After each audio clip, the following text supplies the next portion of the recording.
গাছে গাছে ঝুলছে সোনালী রঙের চায়না কমলা, বাতাসে ভেসে আসছে সতেজ কমলার ঘ্রাণ।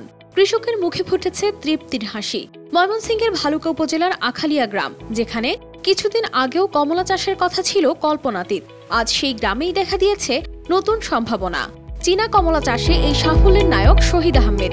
এরই মধ্যে তিনি এই বাগান থেকে লাভ করেছেন খরচের প্রায় দ্বিগুণ। যে চায়নার যে জালির ভিতরে যে কমলাটা থেকে সেম এইরকম মিষ্টনতা, এইরকমই তাতে ওই রসালো একই। বসুন্ধরা টিস্যুতে ছাড়ের ছড়াছড়ি। বসুন্ধরা টিস্যু নিয়ে এলো নিশ্চিত ছাড়। শহীদ আহমেদ ভালুকার ডাকাতিয়া ইউনিয়নের আখালিয়া গ্রামের এক উদ্যোগী কৃষক। 2 বছর আগে তিনি 9 বিঘা জমিতে কৃষি প্রকল্পের আওতায় চায়না কমলার চারা রোপণ করেন। মাত্র 20 মাসের মধ্যেই গাছে ফল আসতে শুরু করে। এখন তার বাগান ভরা কমলা। কমলা বাবদ আমার 3 লক্ষ টাকা খরচ আছে, তাতে আমি এখানে অলরেডি 3 লক্ষ প্লাস কমলা বিক্রি করে ফেলছি। তো এখানে আরো আশা করতেছি 5 থেকে 6 লক্ষ টাকা বিক্রি হবে, হয়তো আমার সর্বমোট 8 থেকে 9 লক্ষ টাকা বিক্রি হবে। তো এটা যদি বেকার সমাজ এটা চাষাবাদ করে, এটা যদি রোপণ করে, তো আমার মনে হয় এটা দিকে লাভবান হবে। বাগানে এখনো 5 থেকে 6 লাখ টাকার কমলা রয়েছে বলে দাবি শহীদের। তার এমন সাফল্য দেখে কমলা চাষে আগ্রহী হয়ে উঠছেন এলাকার অন্যান্য তরুণরাও।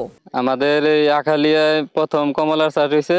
যদি কৃষি অফিস থেকে আমরা সহায়তা পাই, তাহলে কমলা চাষটা চাষ করার জন্য আগ্রহী আছে। আমরাও আগ্রহী, এরকম বাগান করলে আমরাও সাফল্য অর্জন করতে পারবো কৃষি অফিসের সহায়তা পেলে। এ বাগান শুধু শহীদকে সমৃদ্ধই করছে না, বরং অনেক শ্রমিক এখানে কাজ করে জীবিকা নির্বাহ করছেন। আমরা 27 জন কমলার বাগানে কাজ করে আমাদের সংসার চালাই। এই ব্যবসাতে আমার বড় ভাই উনি অনেক লাভবান, আর এই ফলগুলা অনেক ভালো। শহীদ ভাইয়ের বাগানে 2 বছর ধরে কাজ করতেছি, কাজ করে আমার সংসার চালাইতেছি, খুব ভালো চলতেছি। এদিকে ভালুকা উপজেলা কৃষি অফিস বলছে, ভালুকা উপজেলায় একটি ভালো উদাহরণ হবে। যারা তরুণ উদ্যোক্তা আছেন তারা শিখবেন দেশে কিভাবে কমলা উৎপাদন করা যায়। আমার কাছে মনে হয় ভালুকা উপজেলার জন্য এটা খুব ভালো একটা উদাহরণ হবে। যারা তরুণ উদ্যোক্তা আছেন তারা ওনাকে দেখে শিখবেন যে কিভাবে আসলে কমলা উৎপাদন করা যায়।